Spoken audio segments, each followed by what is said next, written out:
j'ai jamais regardé un seul épisode de Dexter. Voilà. Je dis ça parce qu'apparemment Gift plus Minus en est directement inspiré, ou en tout cas ça reprend le même principe avec des criminels qui se font kidnapper et prélever leurs organes, et du coup je sais pas tellement où peut s'arrêter la comparaison entre les deux. Je suis quand même allé sur Wikipédia jeter un coup d'œil au synopsis, et a priori le parallèle va pas beaucoup plus loin. Bref, va quand même falloir prendre ce que je vais pouvoir dire avec des pincettes, mais on va donc parler du premier tome de Gift plus Minus, et c'est pas mal du tout.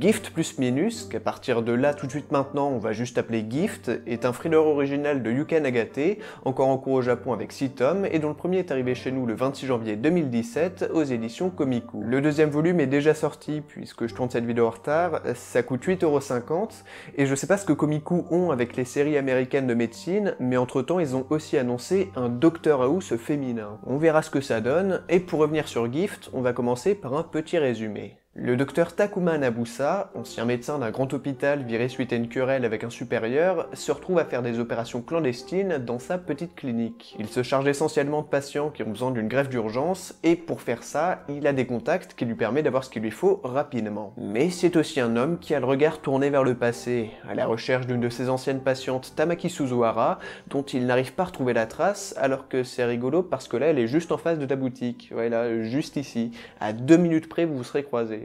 Tamaki Suzuhara, justement, est aussi un élément principal de l'histoire puisqu'elle s'occupe d'arrêter les criminels et de leur prélever, généralement sans leur accord, des organes. Il y a, comme qui dirait, une certaine coïncidence. Et d'ailleurs, à cette page-là aussi, vous vous êtes loupé de peu. Je peux paraître un peu mauvaise langue, mais en vrai j'aime beaucoup cette histoire de trafic d'organes illégal. C'est vrai que le fait qu'ils cherchent activement l'un et l'autre alors qu'ils ont limite juste à tourner la tête pour se voir, ça peut paraître un peu con, mais à côté de ça les personnages sont très intéressants à suivre, et franchement c'est pas gênant. C'est peut-être même une façon de mettre en valeur l'ironie de la situation. Ils se sont perdus de vue mais se retrouvent liés par le travail, l'un dans la lumière, l'autre dans l'ombre, tout ça, mais je pense qu'il y avait quand même moyen de faire ça un peu plus subtilement. Surtout que le détective privé embauché par Takuma est pas plus doué. Dans ce premier tome, de toute façon, tout ça c'est assez secondaire, puisqu'on s'attarde surtout sur quelques criminels qui vont passer à la trappe. Bon, dans les faits, ça commence vraiment avec une tentative de suicide dans un lycée, une tentative qui sera stoppée par Tamaki, et sa vision de la vie assez particulière. En gros, chaque vie a son importance, donc autant prendre celle gâchée pour l'offrir aux autres. Quoi? Un anesthésiant? Bref, c'est pas si terrible de se vider de son sang sur une table d'opération. Allez! A priori, ça va pas partir dans un délire philosophique sur le droit de vie et de mort. Ou alors j'ai peur de ce que ça peut donner. Bon, en fait, c'est plutôt une bonne introduction pour le personnage. Elle est du genre distante et renfermée, mais elle reste très compréhensive et humaine à sa manière. Et surtout, pas pour tout le monde. Après, les cobayes de ces opérations sont bien des bons gros salauds, là il n'y a pas de doute possible. Si quand même vous doutez, hop, une petite image, comme ça vous êtes bien sûr. Du coup, la démarche en elle-même est pas infondée, elle paraît même plutôt crédible, et pareil dans son processus où Tamaki n'est pas seule pour faire tout ça. Enfin, même si à elle seule, elle est quand même sacrément balèze. Ils sont une vraie petite équipe bien organisée, dont on ne verra que certaines têtes dans ce premier tome. Au final, les personnages sont donc bien présentés, même si ceux au second plan sont pas forcément les plus intelligents. Oh tiens, elle va sauter. Attends, faut que je filme. Avec un peu de chance, ça va me faire assez de YouTube Money pour que je me paye la Switch. Oh mais non, mais saute pas. Et puis arrêtez de vous moquer, vous aussi.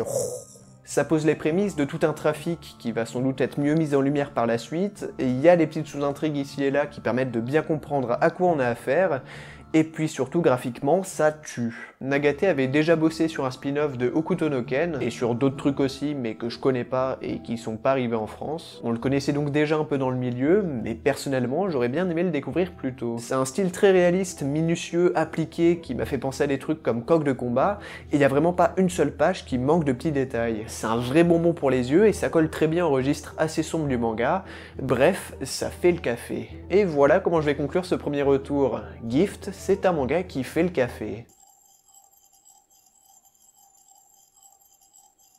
C'est pas la lecture du siècle, il y a des trucs qui peuvent paraître un peu débiles et des discours sur la vie assez limités, mais à côté de ça, il est généreux dans ce qu'il offre, il y a de la tension, du sang et du sexe sans aller trop dans la gratuité.